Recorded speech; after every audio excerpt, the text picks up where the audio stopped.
February 26, 2010 is typical. In the height of the wet season, it's hot and humid.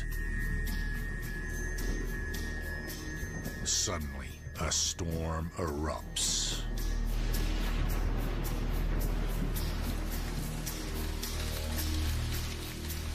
I was cooking tea and we had a heavy downpour of rain.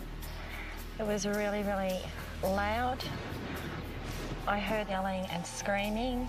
I hadn't experienced a storm like it before.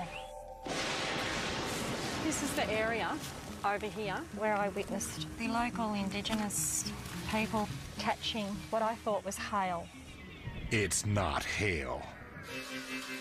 Hundreds of silver fish are strewn across the town. Eyewitnesses claim they came out of thin air.